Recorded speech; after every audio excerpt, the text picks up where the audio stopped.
right, Toronto, I am done with your weather. You can officially take all of this snow and frosty awfulness back now, okay? But it's all right. You know what? Because I've been inside and I've been playing some video games. Wargroove is my current obsession on the Nintendo Switch. It's also out there for the PlayStation 4 and the Xbox One and the PC, but the Switch is the machine.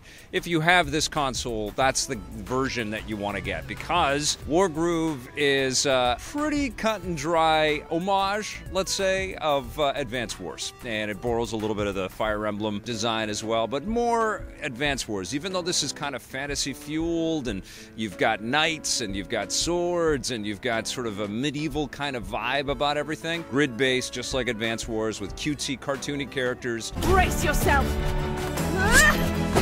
In the campaign, you control a commander. Her name is America, and she's a queen. She watches her father get assassinated, and she deals with that grief, and she also has to go into conflict with all kinds of other commanders and their various types of armies. And there's some fantasy-type elements in there, people with teleport abilities, and there's frosty types of abilities. There's people-type creatures that can go into the water, and they've got spears just like Aquaman, and they can shoot them at you. And you've got to deal with this campaign that's got all these cool twists and turns and some great little cutscenes that are oftentimes comedic and will make you smile. The campaign is great, and it definitely serves up all the different varietals and all the different types of enemies that you're going to meet.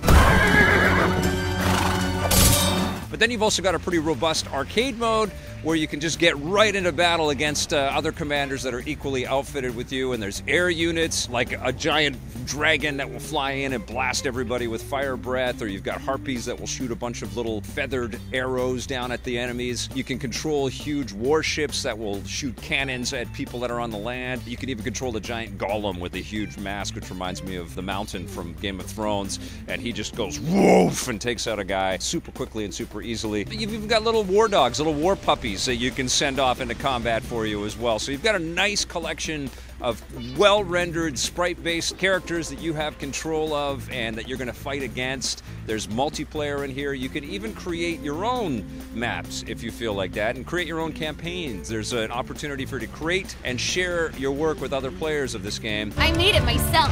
It's all crafted so beautifully, and all the sprite artwork is exquisite. And one thing that I noticed as well is when you play this on the Switch, the visuals and the fidelity are a little bit different when you play it on television. It looks great on the TV, don't get me wrong, but it's almost like they zoom everything in when you play it on the handheld mode.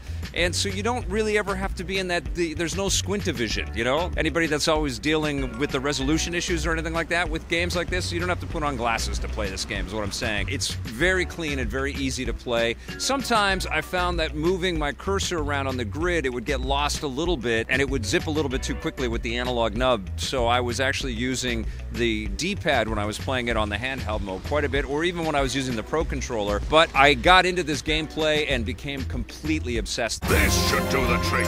I think this is incredible, and honestly, I feel like Nintendo kind of missed the boat here. They had an opportunity to bring back Advance Wars for this platform, and now they're going to have to compete against Wargroove, because I think that this game has come out with a certain amount of acclaim out there and major respect from other people that are playing it.